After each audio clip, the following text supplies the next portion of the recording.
Salut la compagnie, c'est Jules Melon et aujourd'hui on se retrouve pour un petit podcast sur une nouveauté sortie en France ce mercredi, un film américain réalisé par Sean Wang. Américain certes, mais qui revient sur les origines de son propre metteur en scène et scénariste, parce que ça parle un petit peu de lui, qui est un fils d'immigrés taïwanais, et dans cette histoire, c'est un petit peu ce qui se passe, et on remonte en 2008, à l'époque où il était adolescent, et c'est lui Didi, si on veut, hein, c'est son extension. Alors il faut savoir que Sean Wang a fait des documentaires avant cette première œuvre de fiction, dont un, le précédent, très centré sur sa vie, puisque racontant l'histoire de ses deux grands-mères. Et d'ailleurs, pour ce travail, il a eu une nomination aux Oscars, ce qui lui a permis probablement de faire donc cette première œuvre, on va dire, de cinéma non réel, mais toujours à visée documentaire. Il a encore des choses à dire sur ce qu'il a vécu. Au casting, nous retrouvons Didi, interprété par Isaac Wang, qui a déjà fait du cinéma avant, d'ailleurs, un petit rôle dans Good Boys. Joan Chen joue la mère. Et Joan Chen, vous savez qui c'est ? C'est Josie dans la série Twin Peaks. Et je suis très content de la retrouver là, parce qu'elle n'a pas eu une grande carrière par la suite. On peut citer aussi Shirley Chen, qui joue la grande sœur, et la grand-mère, Nai Nai, qui est là, tiens, alter ego d'une de ses grand-mères certainement. Là, c'est la paternelle, parce que le père n'est pas là, on reviendra sur ce point. Eh bien, c'est une actrice qui n'a pas de page Wikipédia, donc elle n'est pas connue, Chang Li-hwa. J'aurais imaginé qu'elle avait fait d'autres choses avant, mais bon, on ne sait jamais. Et autour, voilà, d'autres personnalités qui ont été castées pour la plupart dans la rue, reflet d'une société très multiculturelle californienne, puisque ça se passe là-bas, avec des fils d'immigrés pakistanais, coréens, dont certains sont des potes de Didi, qui a d'ailleurs son petit groupe comme ça d'amis, avec qui il fait des vidéos un peu loufoques pour YouTube. Et oui, un peu les débuts de YouTube, là, on est en 2008, c'est amusant. Même, j'ai envie de dire, l'émergence des réseaux sociaux, avec des réseaux sociaux qui n'existent plus, à part un seul, Facebook, mais qui n'est plus utilisé que par des vieux.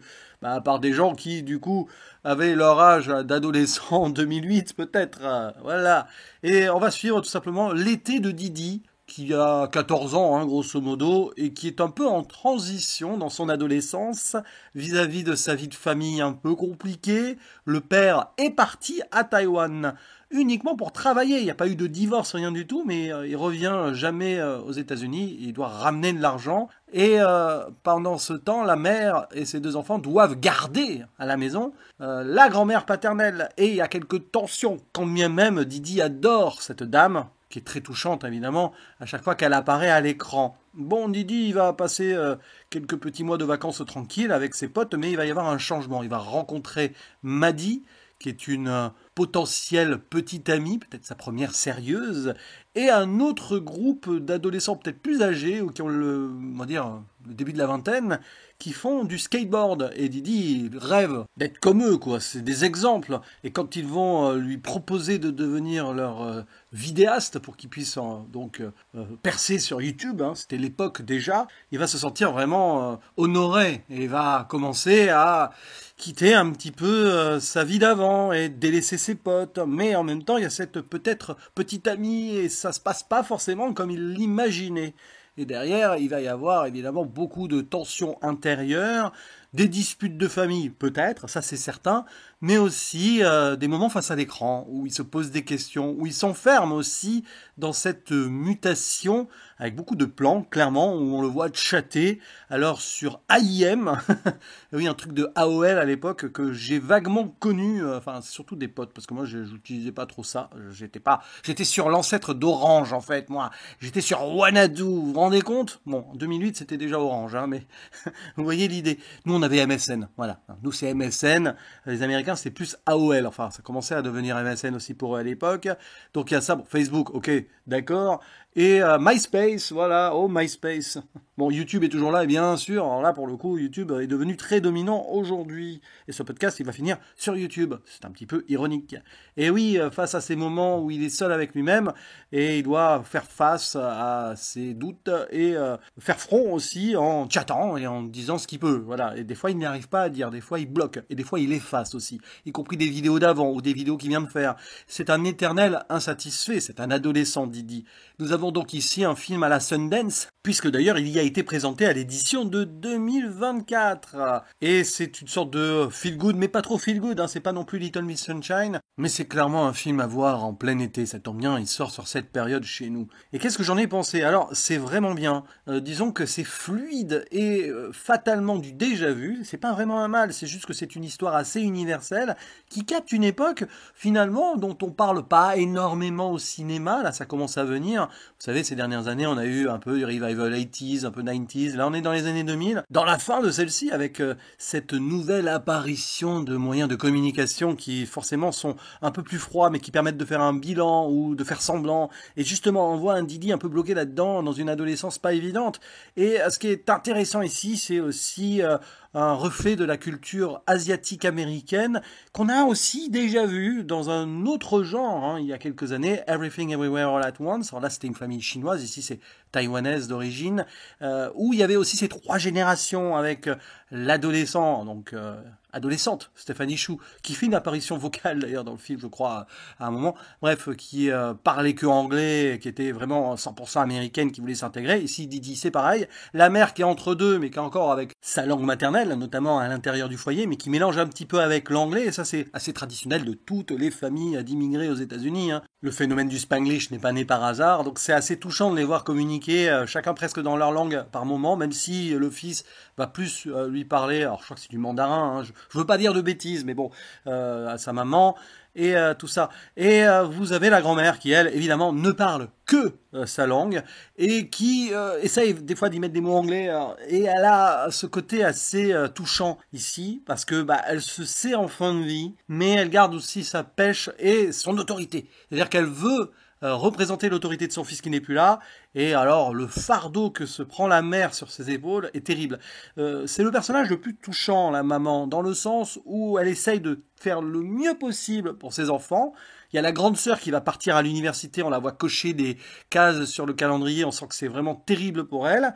Elle fait ce qu'elle peut avec son fils qui est têtu, mais on se rendra compte qu'il n'y a pas que lui qui l'est, hein, d'une certaine façon. Et elle est tout le temps brimée par sa belle-mère, il y a des disputes, alors c'est jamais très violent non plus, mais on sent quand même que c'est insupportable pour elle, qui n'a pas de boulot. Donc elle se fait forcément réprimander, hein. Le fils de la grand-mère est parti à Taïwan, si la famille est séparée, c'est aussi entre guillemets à cause d'elle, et elle passe son temps, alors au-delà des tâches ménagères, à peindre, et avec jamais de succès. C'est terrible parce qu'elle peint super bien. D'ailleurs, il y a des jeunes qui vont débarquer à un moment dans la maison, et il y en a un qui va lui dire ah, vous peignez super bien. C'est dommage, elle n'est pas reconnue en fait en tant que personne, cette dame. Et c'est touchant de voir à quel point elle s'est sacrifiée, et que cet amour au final c'est le rêve qu'elle a réalisé dans sa vie. Il y a un moment, il y a une scène très forte dans la voiture comme ça, après une vraiment violente dispute, hein, qui en dit long, mais là aussi, c'est du déjà-vu de partout. C'est-à-dire que c'est un film où vous n'aurez aucune surprise dans son déroulé, dans son évolution, etc., etc. Si ce n'est quelques moments stylistiques qui restent assez discrets. Alors les moments de skateboard filmés à la caméra.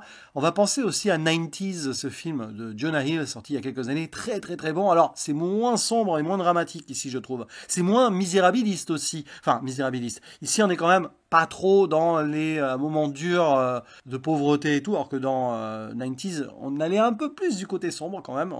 C'était un peu plus underground, on va dire. Là aussi, c'était d'ailleurs un film assez inspiré de ce qu'avait vécu le réalisateur dans sa jeunesse. Donc de toute façon, on y revient. C'est de la nostalgie. Mais malgré tout, tout a été déjà dit et redit dans le style, mais on est toujours content de voir une histoire comme ça, parce qu'elle sonne juste, c'est organique. Donc c'est réussi. Pour qu'un film soit bien fait, on n'est pas obligé d'avoir que de la surprise. Mais comme je le disais, sur l'aspect technique, il y a quelques tentatives. Donc ces moments de skate, bon d'accord, les vidéos YouTube que l'on voit nous à travers la caméra du cinéaste, c'est intéressant parce qu'il y a une mise en abîme aussi de ce qu'était cette époque. Et c'est assez fascinant parce que on a un peu oublié. Alors moi, j'étais pas trop sur YouTube à cette période de ma vie. J'étais même quasiment pas. Hein. C'est venu un peu plus tard, mais ça existait déjà. C'est peut-être pas aussi présent en France en 2008 que ça l'était aux États-Unis, mais il y a aussi des tentatives stylistiques quand on rentre dans les méandres de ce jeune Didi qui commence à douter de lui ou qui sait plus trop où habiter. On voit par exemple des moments assez étranges où il y a une histoire d'écureuil et l'écureuil va parler avec la voix de Spike Jonze. Alors c'est là où on revient au cinéma de Spike Jonze aussi. Je pense que c'est une des influences de Sean Wang à vérifier, mais s'il l'a fait venir et qu'à un moment il y a un des skaters qui parle de Spike Jonze, c'est pas à mon avis anodin.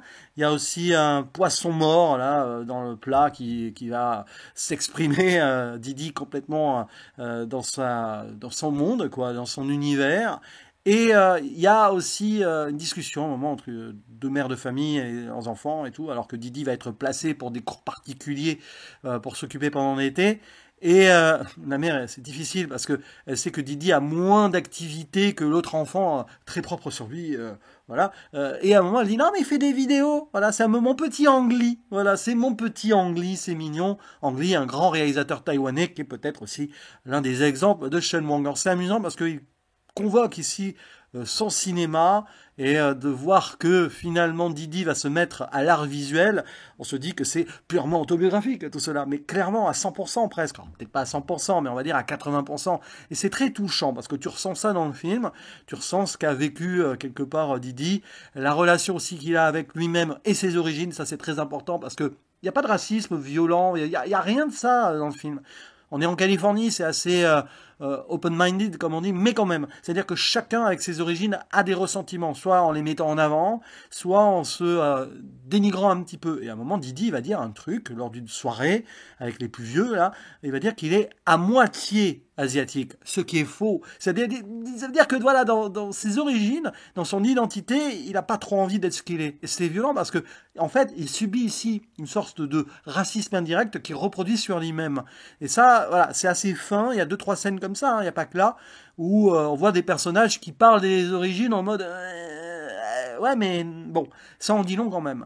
Voilà, rien de plus à dire sur Didi, j'ai déjà assez digressé dessus, mais je vous le conseille parce que ça fait du bien ce genre de film. Alors c'est pas ultime, mais on a besoin de ça des fois parce que ça sort du cœur. On sent quand même que le cinéaste il a mis énormément de ce qu'il voulait mettre dedans et je pense que ça lui a fait du bien. Alors après des documentaires dont un très personnel, peut-être les autres aussi, je ne sais pas, ça va lui permettre ici une transition et je pense qu'on le verra dans d'autres travaux par la suite, peut-être où il aura moins de contrôle, mais il pourra peut-être plus développer aussi son style cinématographique à suivre. N'hésitez pas à dire en commentaire ce que vous pensez de ce Didi ou de son précédent documentaire, tiens si vous l'avez vu, parce que je crois qu'il est sur Disney+. Voilà, je dis ça comme ça. Et je vous dis à la prochaine. Ciao.